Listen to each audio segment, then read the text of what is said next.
New on HGTV. These families have stuff. A lot of stuff. They can't even see their homes because of all the stuff. My bedroom is like a tornado has hit a thrift store. Well, what if they got rid of all this stuff? My name is Jill Pollack. What's my method? Shock therapy. Real-life pack rats confront their stuff and quit clutter cold turkey. Everything is going to go. The new series, Consumed, premieres Tuesday, August 30th on HGTV. This is not normal.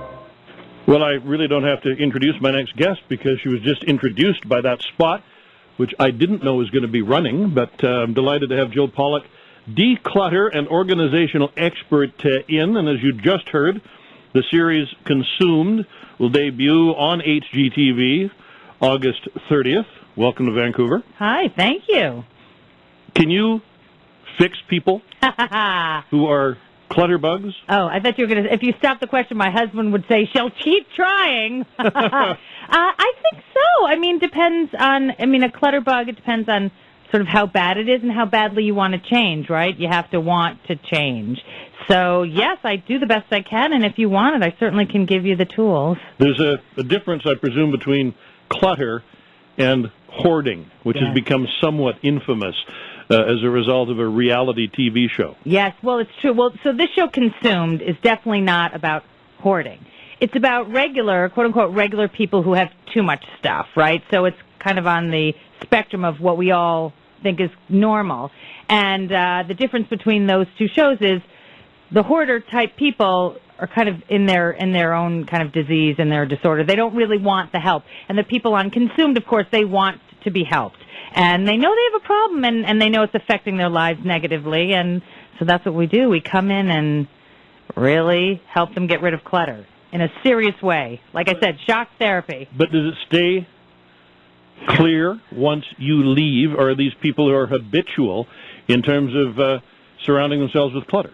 That is a very good question. You know what's so great about this show is that this is an experience, an experiment that takes place over about 30 days. We get rid of everything in the house for 30 days. I mean, the beds stay and sort of the bare essentials, as we call them, stay, but everything else goes. So they really go through like a big experience by not having anything around, and you have to stop and think, what do I really need in life if it's all gone? You know, it's not just like, hey, let's get rid of a junk drawer and see what happens. You know, junk sort of piles up. These people honestly experience a month without their stuff, and they go through a lot of different tests, if you will, with me, so that they can really understand. So the best as we can is so they don't backslide, so to speak. Most of us go through a form of this when we move. Yes. But half the time I find we even move the clutter. Well, moving is one of the greatest ways to get rid of clutter because you have to, but that's why this show is so great, is because we actually move them without moving them out of their own homes. So, it's hard. Stuff is really an emotional thing, and it's really hard to get rid of it, and sometimes you just need someone there, like me, who can help you say, like, what do you really need that for? What are you keeping that for? That sort of what-if someday idea. You just have to stop and really think what's realistic. Well, the other thing you can do is have your daughter come to visit from London and stay with you. Clever you. Because she was going through this routine last night. Why do you need 3 of these? Yeah. Why do you need 4 of these? Yeah. It's a condo, for God's sakes. What do you have 3 and 4 of, by the way? Oh, just things like, mugs that you put pencils and pens and things in. Oh, the mug. The mug is like the T-shirt. Like, put some words on it, and suddenly it's something very important. Like, I don't understand mugs and T-shirts. Big problems with mugs and T-shirts. And the other thing is, especially if you live in an apartment or a condo, well, the same thing happens in a house. You have storage. Yes. And so you fill the storage with stuff that you don't really need. Mm-hmm. Well, that's the thing, is people think, I'll need it one day, I might use it one day. And the thing is, by the time you may one day need it or use it, it's rusted, it's dirty, it's moldy, it's broken, it's out of date. It's just taking up space. Exactly. So there's very little, I think, that is important to keep for kind of memorabilia's sake or, one day's sake. So, obviously family photos and other, some child art and things like that. But otherwise, what are you keeping it for? You know how many boxes of photographs I've got from trips I've taken that I haven't looked at in 10 years and probably never will again? Yeah, but that's for your daughter to look through. So she can, look at Well, she may, and she'll be like, look at how handsome Daddy is. I like you already. Jill Pollack, declutter and organizational expert. Her series Consumed will debut on HGTV August 30th, and she's here to take your calls, questions, comments. Is clutter an issue in your home, or have you found a way to declutter? Back with your calls, 604-280-9898, toll-free 1-877-399-9898. You're with Bill Good on the Chorus Radio Network, and my phones are open to you. Jill Pollack is my guest. She is a declutter and organizational expert, and her series, Consumed, will debut on HGTV on August the 30th.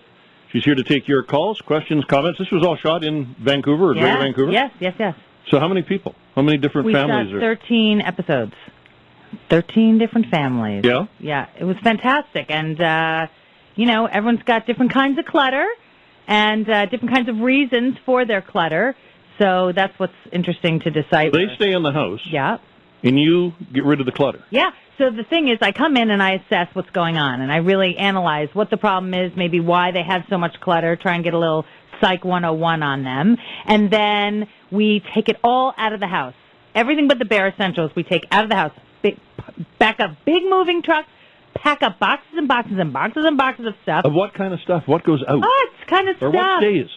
Nothing stays except the bare essentials, anything you would need for school or work, and then they get 10 non-essential items that they get to pick. But by the time you figure out what is necessary for school and work, there's not much that's non-essential that you need, and which is a very interesting part of this experiment for them. Like, what do you really need? That's do they get to keep the radio? They can keep the radio. How about the TV? Not all the time. Not all the time. And that is a big problem because, you know what? It's when I don't let them keep it all the time. When they are abusing something, right? When they are addicted or abusing to something like the TV, and when the TV is sort of keeping the family apart, then I say, let's have it go away. This is not for the rest of your life. I'm not banning TV for your life. I'm taking it away so that you can see how it actually was filling time and space in a negative way. Without giving too much away, what was one of the highlights? Was there a family that stands out? Was there somebody whose life seemed to change before your eyes? Well, I honestly really love all the families that we've worked with. Some are more amenable to the experience than others. Some are a little tougher nuts to get through. They must have volunteered to do it. Of course they did. Of course. They have to want to do it. That's the thing about this, and that's what's different than some of the other shows out there. They really want it. And they're open to it. And some are more open than others. But some of the highlights are really like the crazy things that you find in people's homes. Like the craziest things, and you can't make this up. This is real.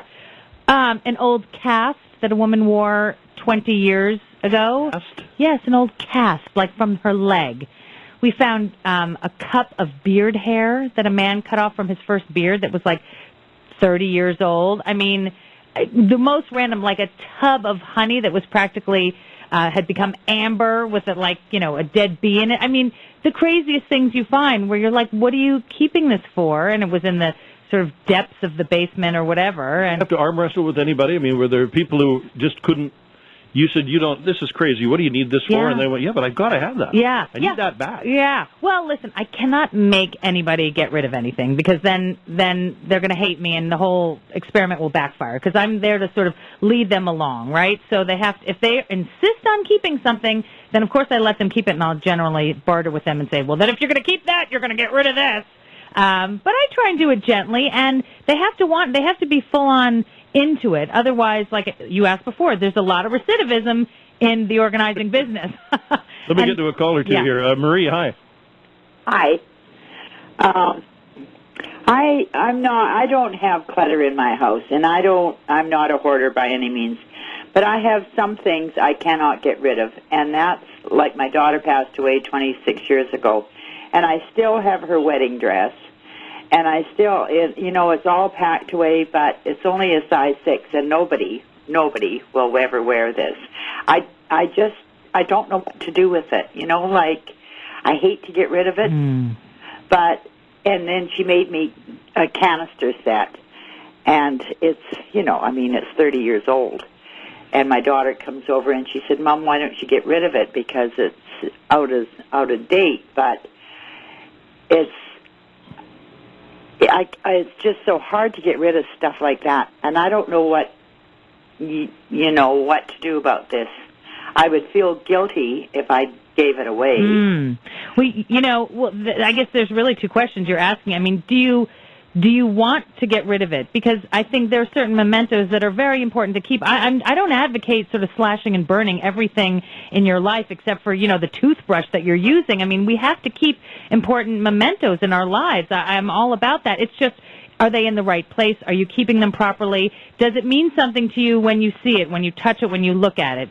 If the canisters are out of date and you don't use them and you're just feeling guilty because you don't want to get rid of it, because, of course, it must be a horrible thing to lose a child, you really have to ask yourself why you're keeping it. And one of the first things I tell all my clients and everybody I work with is the first thing you have to get rid of is the guilt of it, because your daughter who passed away, if she made them for you and it's causing you anxiety to keep them, or you think someone else may use them better or differently, she wants you to be happy. She wants you to be happy. She wants you to be stress-free. She knows that her memory is still alive with you. So it's really what's comfortable for you. I mean, if the canisters that she made are taking up your entire kitchen counter and you're not unable to prepare meals on them, then at least move them. Yeah. But if they're in a box, neatly packed in the basement, and you go through them a couple of times a year just because touching them makes you feel close to her, then keep them. And if you're in limbo because you just feel like getting rid of them will get rid of the memory of your daughter,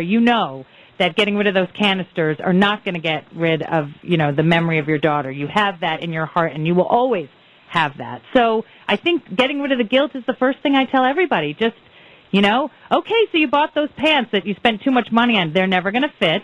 And every time you look at them, you feel bad about yourself. So get rid of the guilt, get rid of that first, and you keep what you have and love what you have. But everybody's different, aren't they? I mean, to some people, memories are enough. Yeah. Other people need a memento of some kind, or they need the photographs. They need the urn, whatever it is. And for others, and I tend to be in this category, I have great memories. Yeah. Yeah. So you're not keeping too much stuff. And here's the thing. Some people confuse mementos with the item. Like a sorority sweatshirt that I wore in college is not actually a sweatshirt anymore. Now it's a memento. So if I want to keep it, it shouldn't be in my closet or my dresser. It should be in a box in the basement or the attic under the memorabilia category. It's not clothing anymore. It's a memento. So don't confuse something that you're keeping to sort of hold on to the past as a loving memory versus the actual item for what it's used. You know what I mean? So if you're using these canisters that you don't think are attractive in your kitchen, put them in the basement where you could just look at them as memorabilia, or just pass them on. Your show sounds like it's going to be a lot of fun. It is so much fun. It's Tuesday. Yes, watch. HGTV, and it's called Consumed. My thanks to Joe Pollack.